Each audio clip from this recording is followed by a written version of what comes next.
Thank you for joining our show. We'll talk about the latest issues and topics affecting the community. Thank you for being a special guest. Thank you for joining us. First question, do you feel that the government support young people and vulnerable adults? If I'm honest, not really. They need to do more for like younger youths as well. Like social outreach, they don't really do nothing like that. When you're younger and if you've got no money and you come from dodgy homes and situations, it's all anti-social behaviour you're led to, and there's nothing really to take you away from that if you ain't got money to do anything, and the government won't help you. Definitely. Like when I was younger, I was doing stupid stuff. I didn't have money, didn't have nowhere to go, I was bored all the time. Because I was bored, I just started doing stupid shit to amuse myself and keep myself busy. And if there was something else that I could have done, I would have, but I didn't have money, so I couldn't go gym. But now I go gym 6 days a week. If it wasn't for that, I probably would be doing stupid stuff.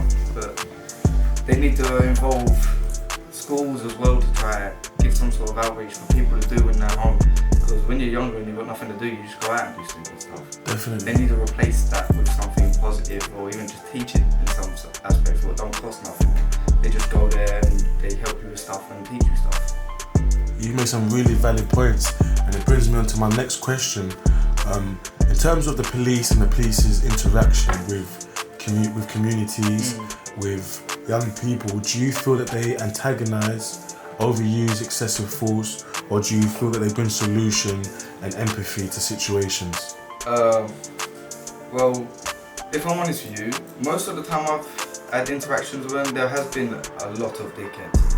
A lot of idiots trying to antagonise, make the situation worse. Most definitely. Yeah, but only once in a blue moon there's been one very nice officer that has been able to talk to and actually calm the situation. Really? Usually, yeah, they're just antagonising, they're discriminative, everything. They're just horrible in most sense. Like walking down the road, you're dressed in a tracksuit, they just think you're someone stereotypes. Yeah, following you around the store, trying to make sure you're not stealing. I've got my own money, mate. I don't need to be robbing. You know what I mean? Day-to-day life. Stopping and searching unnecessary. Have you ever been stopped and searched? Yeah. Unlawfully or experienced? Yeah, as a younger when I was just wearing tracksuits, you know what I mean? And it's fashion at the time and everything. They'll pull me over all the time, even nothing. You know what I mean? Even just smoking fags. I'm like, is that a joke? No, it's not, mate. You know?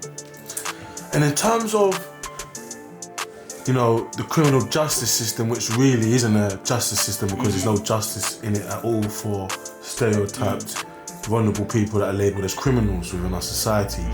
What can we do to improve the experience of the criminal justice system? So from being arrested to going to attending court to unfortunately going to prison or being referred to a probation service or your order, a tag, like known as electrical tagging, curfewing, or community service, or unpaid work. Do you feel that these are effective ways to rehabilitate vulnerable adults and young people that have been socially excluded? If I'm honest, I don't have too much knowledge on that subject, but from my experience, whenever I went into trouble, they'll just find me with some stupid amount of money and expect me to learn a lesson. But you can't expect someone to learn a lesson from that, really. You need to give them the reason of why it's right and what is wrong, and explain it in more detail than, oh, you've been bad, or here's a fine, or here's a sentence, you know? Definitely. They need to put it into more detail and actually sit there and talk to people beyond, are you guilty or are you not guilty? Oh, you know what I mean? 100%. But I can't really say much more about that because I don't have too much information on them topics. Well, I'll share some information as an expert or well-versed person in this field of knowledge. You get a criminal record, or for example, you get a conviction, an unlawful conviction, or a lawful conviction, depending on who's judging you that day. You go to court, you're found guilty, you're convicted. Maybe you go to prison, maybe you get community service, maybe you get points on your license. But you're now being given a criminal record. Do you feel that it's fair that you're given a criminal record although you've paid the penalty for your sentence? So you've paid the penalty for your sentence, which may have been a fine, whatever the judge saw appropriate. But now when you go to apply for jobs, you're not able to get jobs because you've got a criminal record. But you've gone to court and you've been found guilty and paid the penalty or they took the punishment for that. In my eyes, it depends on the sentence, you know? It depends on what you've done. If it's a couple things and minor things, I think, okay, cool, just maybe try to get them out of the situation and not try to give them a criminal record, and that's the first thing, and that's all that led to, you know? Like, you put them straight into it, they've got no other way, but they're in it now, you know? Nothing else they can do anymore. But if you can give them outs, maybe it could be easier. But other than that, I don't really know, to be honest. Because do you feel that it's fair that you go for a job and you can't get that job because you've got a conviction? No, it's not fair. Or criminal record? No, it's not fair at all. You can't even go to certain countries because someone said that you've done this and that. Even if you were you wasn't guilty and you got found guilty.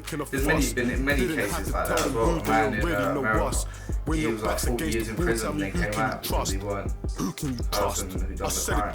You know, all they did was give him a bit of money and was like, alright, fine, it's the rest of your lifetime, you know what I mean?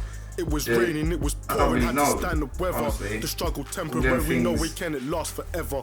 I said it doesn't matter, it really doesn't matter.